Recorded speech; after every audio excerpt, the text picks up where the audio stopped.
Hello and welcome to some more Star Citizen news. Each week bringing you the latest in Star Citizen news, as well as a roundup of what's been happening in the community. Today is Tuesday the 1st of September, and today's headlines: the social modules live, Vanguard variants on sale, the FPS Weekly update, notes from the verse, and a channel update and giveaways from Board Gamer.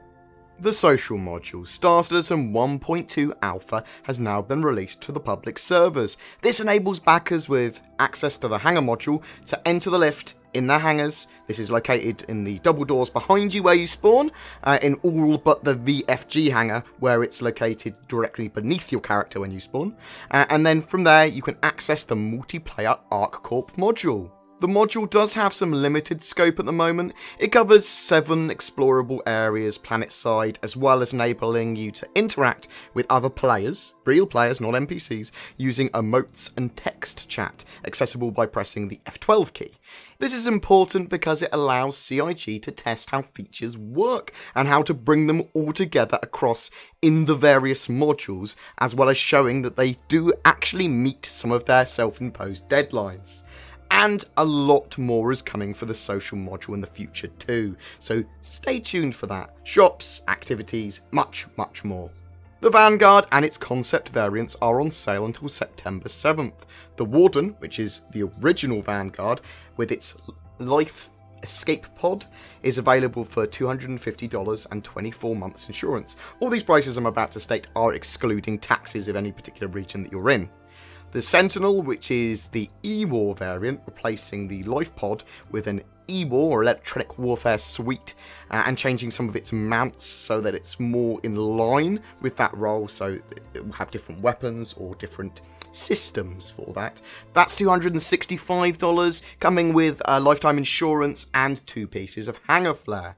The Harbinger, which is the Bomber variant, replaces that Life Pod from the Warden with a bomb/munitions bay, as well as a rocket turret and some other giant nose gun, replacing the Apocalypse Arms death ballistic weapon. So it has to be pretty good to replace a gun with such a good name. That's my opinion anyway. This variant is available for $280, again with lifetime insurance and 2 pieces of hangar flare. They're also selling the upgrades to apply to the standard Vanguard Warden to make it into a Sentinel or Harbinger, but also selling Battlefield upgrade kits. So these are kind of new. These appear to be the modules and weapon mounts from one of the other Vanguard series, enabling you, for example, to buy a Harbinger and then the Warden Battlefield upgrade kit.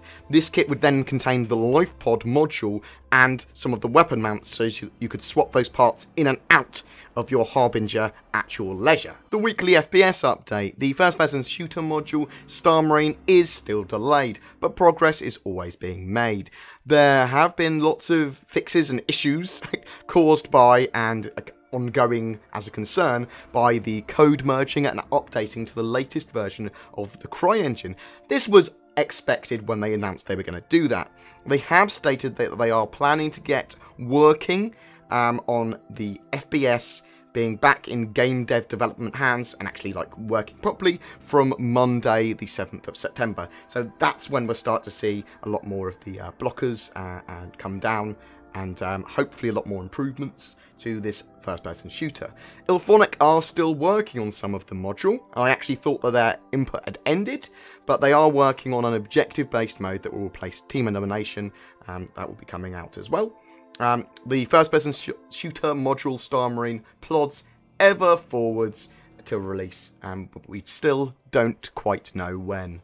Notes from the verse. This is where I take a selection of other news that's happened and regurgitate it directly at your face holes. So, E-War, there's been a design notes document about electronic warfare and some of its planned mechanics. It talks about offensive and defensive measures, as well as scanning and much more.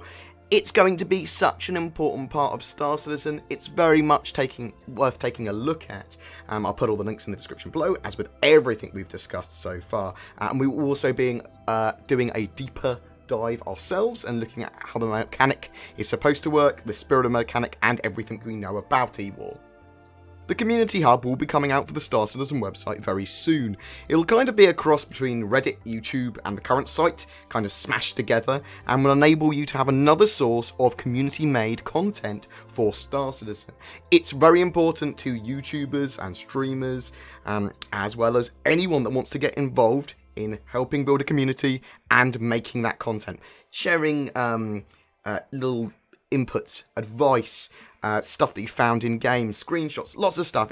If you're interested in getting involved in possibly a more moderated, less toxic environment than you'd get on some forums, then hopefully this should be the place for you.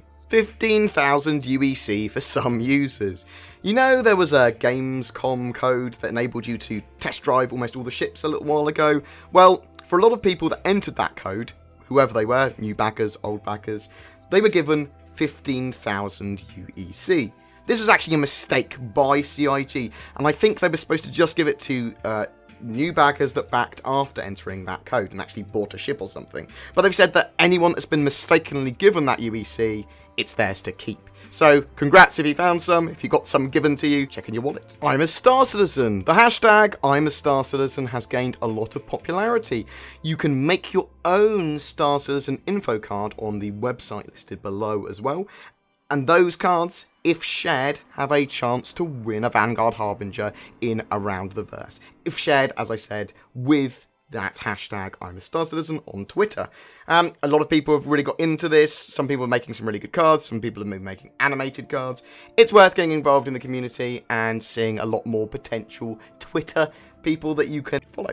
Our monthly channel update and giveaway, winners and all that jazz. We have our monthly ship starter package to give away. Congrats to Birds for the Bird God for winning that, as well as Vanquish171 for winning our RSI gift voucher. The new ship starter giveaway will be up on the forums. Comment there to be in for a chance to win a Mustang Alpha or an Aurora MR package, enabling you to get straight into the game. And if you already have the game, you can melt it down or have another ship, do what you want with it.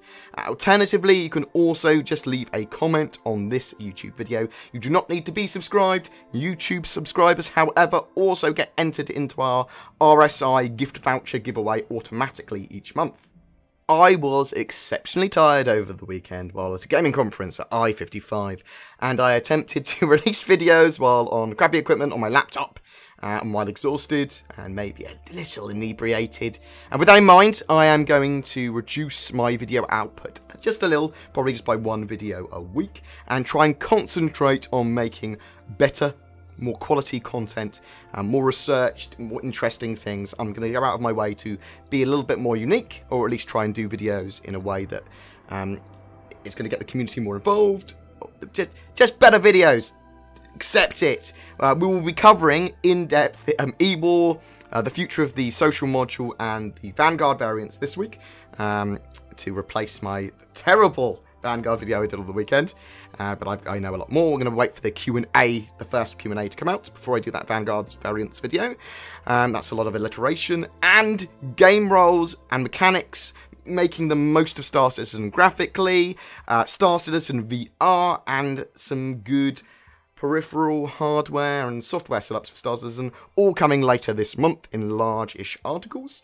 Anyway, guys, I have a little bit more information on the website, which I will plug and link in the bottom. For any information, more information about anything that we've discussed here or any of the news, please check in the description below again. That will have everything with links to it and all that sort of jazz. Thank you so much for listening. Please don't forget to like and subscribe. It really does help me, and I will see you in the verse.